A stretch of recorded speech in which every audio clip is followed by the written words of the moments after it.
So motherships, that's just a giant spaceship. How does that work? Yeah, so there's one mothership in particular that I visit, which is the Galactic Federation mothership, and that hangs out in our solar system. Whoa. Yeah. So I don't have to go too far to get there. And then I interact with a couple of different councils that are on that mothership to gain access to information for planet Earth. Nice. So a lot of my remote viewing is my own sort of questions and curiosity. And then when I ask for guidance, I go over to the Galactic Federation and ask them in particular for guidance if I am not able to get the information myself. So it's in our solar system. Would that come up on like an advanced telescope or something? So it's funny. There has been a couple of astrophysicists and people who do observe the sky. I don't know if you remember a couple of years ago, they're like, wow, there's this object traveling around that looks like a giant spaceship, but like we're going to call it an asteroid. And, a lot of this stuff has been talked about, but it has also been swept under the rug. Yeah. But they also have cloaking devices. Okay. So a lot of the time they cloak and they can't be seen. That's how I feel like UFOs operate too. Yeah, a lot of them just cloak themselves. Yeah, because 1 minute they're there and then they're gone. And then they're, instantly. Yeah. That's so fascinating. I went UFO hunting with, do you know Chris and Ryan Bledsoe? They had like some alien abduction stories. Okay, cool. Yeah. And they were just speaking out loud and they were like appearing in the sky. Wow. It was crazy. Amazing. Yeah. You did that in Vegas? Yeah. Yeah, cool. Yeah, we went out here. There's a pitch black road and I saw 2 meteor showers. Nice. Crazy, right? Yeah, it is. I wonder how many of them are just chilling up there, just Yeah. invisible, cloaked or whatever. There's quite a few, and I think that it's only going to increase. Yeah. Seems like there's more and more sightings these days, right? Absolutely, yeah. So something's going on. Mm-hmm. You think they want to integrate with us? I think so, yeah. I think once again, we have to get to a place where we can recognize each other and love each other Right. to really let them in. But something that I have received as a message from the Galactic Federation is that no matter what, disclosure is going to happen because our trajectory is becoming a galactic civilization. That's what it's called, right? At that point where we're a galactic civilization, we get to exchange information, resources, and technology with higher dimensional beings. So talk about taking us to the next level, which is a big part of the reason why technology is exploding right now to get us to that sort of galactic civilization status. So what I've heard just recently in the past year is that the Galactic Federation spoke with, say, the shadow government or the collective governments on planet Earth to say, no matter what this is happening, no matter what, we're coming here and you're getting to this place of being this galactic civilization. And so you either tell your people about this or it's just going to happen. So now what we're seeing, especially with a lot of the hearings, right, and different groups and organizations that have been formed, and the government's coming out and saying, yeah, UAPs are real, kind of, right?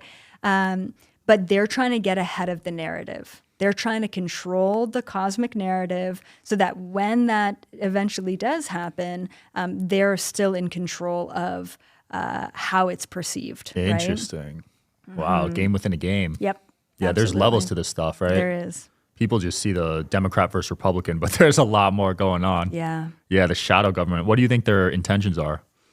To control, right? Like it's not even about money because money they created it. Yeah, exactly. So money is just a mechanism of control. It's just control and power. And like I'm pretty honest about what I believe just because that is what I've remote viewed, which is the fact that the shadow governments, or I like to call them the powers that were rather than the powers that be, they are being controlled by reptilians, right? Like I do believe that they are off-world beings who are shape-shifting as human beings and controlling us that way. And so, one thing that's important to note is that from a very young age, I was told not to do any external research. So I don't know anyone who's in this field unless I've done a conference with them because I don't watch any external information, right? Wow. So I don't watch UFO documentaries, TV shows. I don't read any sort of spiritual consciousness books. I have no idea who else is in this field and what they're saying. And the reason why that's so important for me is because when I remote view, I'm going in there with a clean slate, right? I've already got my own language and limitations to battle. I'm not going to go ahead and have preconceived notions about what other people are saying, right? So all I know is what I've received directly, right?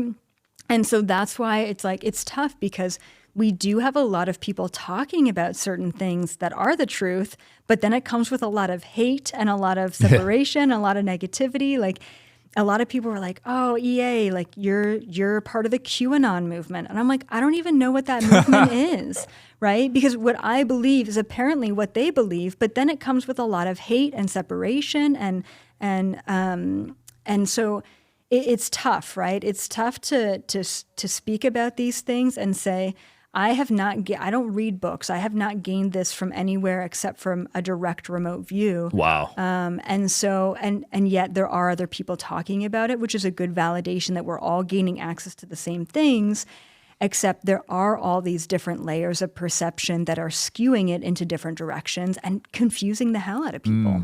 Right, because they probably have their plants in the industry too that are spreading misinformation. Bingo. Yeah, exactly. So it's kind of a tough field to navigate.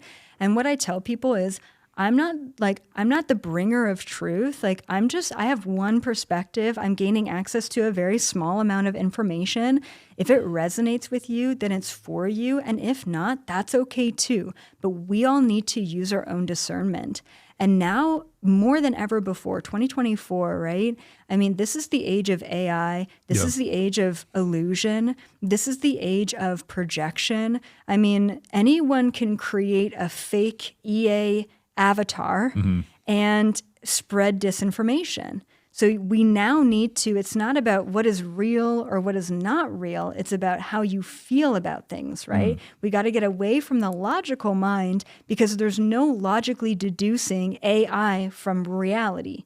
It's time that we tap into that internal compass and we really understand what discernment is. Right. So AI is forcing us into clear discernment because it's forcing us to understand that this reality is an illusion. Not just AI is an illusion, but this is also an illusion. Like, how deep does the illusion go? And how deep does our discernment need to go in order to understand what the truth is? Right. Yeah, AI's gotten so advanced. I was listening to an AI Joe Rogan episode yesterday of him interviewing Steve Jobs. And it sounded exactly like both of them. Yep. Like you wouldn't have been able to tell. If they didn't announce it at the beginning, it was AI, I would have no idea. Wow. It's that good now. Yep. So it's scary times. And even cloning is seeming like a possibility now, right? Absolutely, yeah. With these reptilians.